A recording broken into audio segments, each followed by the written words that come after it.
तो आजकल बरसात से पहले कुछ मेंढक बड़ी जोर से उछल कूद रहे हैं।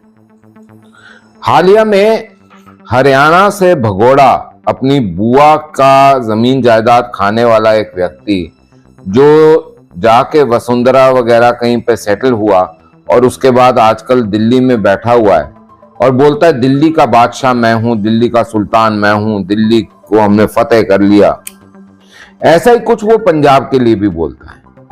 लेकिन उसने जिसको राज्यसभा पहुंचाया, लोग कहते हैं कि 50 करोड़ रुपया, जी हां 50 करोड़ रुपए की एक राज्यसभा की टिकट दी थी।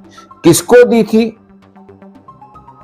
कोई डॉक्टर साहब हैं जिनको डॉक्टर गुप्ता बोला जाता है। वो कौन है? आजकल हरियाणा का कथित रूप से इस मेंढक की सेना का प्रभार उनके पास है। तो वो क्या कहते हैं साहब कि अडानी सरकार को 3 रुपए 37 पैसे के रेट पर बिजली नहीं दे रहा। डरी हुई सरकार 12 रुपए के हिसाब से बिजली खरीद रही है। दूसरी तरफ तूड़ी बेचकर घर चला रहे गरीब किसानों पर डंडा बरसा रही है। 1.5 लाख से ज्यादा ये वो साहब। सबसे पहले तो 2000 किसानों के ऊपर FIR दर्ज करने वाली पंजाब सरकार इन्हीं की है। उसके उपरांत ये वही लोग हैं जो किसानों के ऊपर बार बार बोलते थे तुम पराली जलाते हो, दिल्ली मरती है। दिल्ली का प्रदूषण हरियाणा पंजाब के किसानों के सर मरते थे, ये वो लोग हैं। अब बात आती है बिजली की। बहुत, क्योंकि विषय इतना संजीदा है कि मैं उस विषय को इधर उधर करना नहीं चाहता और आपके माध्यम से मैं सभी को बताना चाहता हूं कि एक्चुअल पोजीशन क्या है। एक्चुअल पोजीशन ये है कि हरियाणा की जो बिजली है या किसी भी प्रांत की बिजली होती है, वो बिजली को एकत्रित करना या उसका सिस्टम बनाना जो है, वो सिस्टम बनता है अगले 25 साल की प्लानिंग। तो हरियाणा के अंदर जब उस समय कांग्रेस की सरकार थी, 3-4 प्लांट बने जिनको प्राइवेट के साथ बनाया गया। उसमें यह करार कर दिया गया कि लगभग 750 मेगावाट से ऊपर जब बिजली बनेगी तो उसमें हरियाणा सरकार का हिस्सा है। तो ना वो कभी ना नौमन तेल आएगा ना राधा नाचेगी। बहरहाल चीन से आए हुए कुछ उसमें यंत्र लगे हुए थे, वो चीन के साथ प्रॉब्लम चलती रही और पहले उन्होंने जब अतिक्रमण करने की कोशिश करी और हमने जवाब वापस दिया मुंह तोड़, तो उसके बाद आदान प्रदान कम हो गया। उसके बाद कोरोना आ गया, तो ये चीजें चली।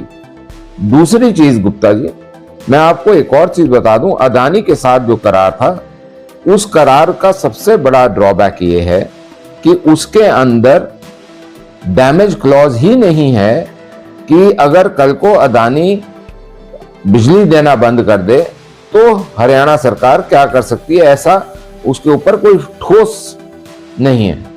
और कोर्ट अदानी गया कि जी हमारा कोल इंपोर्ट जो है वो दुगने तिगने भाव पे हो गया और कोर्ट ने अदानी को बोला कि आप महंगा रेट ले सकते हो।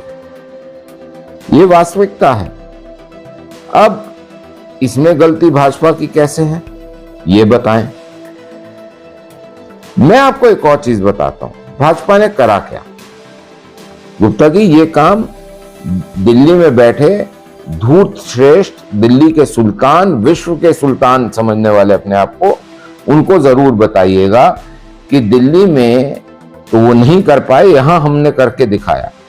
क्या करके दिखाया कि 2 कंपनियां बनी हुई हैं, दक्षिणी हरियाणा विद्युत निगम और उत्तरी हरियाणा विद्युत निगम। इन दोनों के ऊपर लगभग 35,000 करोड़ का कर्जा था जब हम आए। कोई और फाइनेंशियल इंस्टीट्यूशन इनको पैसा देने को तैयार नहीं था। ये कंपनियां ठप हो जाती, बिजली प्रसारण बंद हो जाता। इस सरकार ने अपनी सूझबूझ से ये कंपनियां कर मुक्त भी, ये जो डेट है, इस डेट के बिना इसको फ्री करा और डेट फ्री करने के साथ साथ आज के हालात ये है कि 1500 से लेकर 2000 करोड़ का प्रॉफिट है इन कंपनियों में। दूसरी चीज, भारतवर्ष में सबसे सस्ती बिजली किसानों को हम बेच रहे हैं 10 पैसे प्रति यूनिट, जो इनके पंप वगैरह के लिए ढानियों पे चलती है। एक और जो डोमेस्टिक का रेट है वो भी हमारा सबसे चीप है। आप बोलते हैं 300 यूनिट फ्री देते हैं, लेकिन 301 पे सारे के पैसे ले लेते हैं। हम 250 जो दे रहे हैं वो 250 पूरे पे दे रहे हैं डिस्काउंट। तो इफेक्टिवली जो उसका 301 से ऊपर आता है तब उसको आकलन करेंगे तो हम सस्ते हैं, आप महंगे हैं। एक और चीज बता देता हूं, कोई भी हरियाणा में व्यक्ति सरपंच नहीं बन सकता अगर उसके ऊपर बिजली चोरी का इल्जाम हो। ये क्यों करा? ताकि बिजली चोरी को नकारात्मक बनाया जाए और लोग दूर हटें उससे। हमने लाइन लॉस, जी हाँ, जो लाइन लॉस 36 से लेकर 38% था हरियाणा में, हमने उसको कम करके 13.5 से 14% के बीच में पहुंचा दिया है, जो ये कहता है कि लगभग 22-23% ये जो पेनी सेव्ड पेनी अर्नड का फॉर्मूला है उसके हिसाब से ये हो गया। अब मैं आपको एक और चीज बता देता हूं, ये जो 1421 मेगावाट का जो करार था, उस करार की वीकनेस तो मैं आपको बता चुका, कोर्ट में चला गया अदानी, ये भी बता चुका, सरकार खरीदने के लिए बात कर रही है, सब कुछ कर रही है, वो भी आपके सामने। लेकिन अब मेरा आपसे ये सवाल है कि ये जो हरियाणा में बिजली तो हम बनाते थे, मट्टी घट्टा पोल्यूशन हम खाएं, और हमारे को मिलती नहीं थी, ये कांग्रेस ने करा, और आप हमारे ऊपर कर रहे हैं। आपकी और कांग्रेस के अंदर से फर्स्ट क्लास है। तो अब आप ये बताइए कि जो पंजाब में क्राइसिस है बिजली के, आपका उस पे क्या कहना है? क्या कहना है? पंजाब के अंदर हालत खराब है। आपको भी याद होगा, आप हरियाणा से हैं, कि बिजली के वार होते थे हरियाणा में।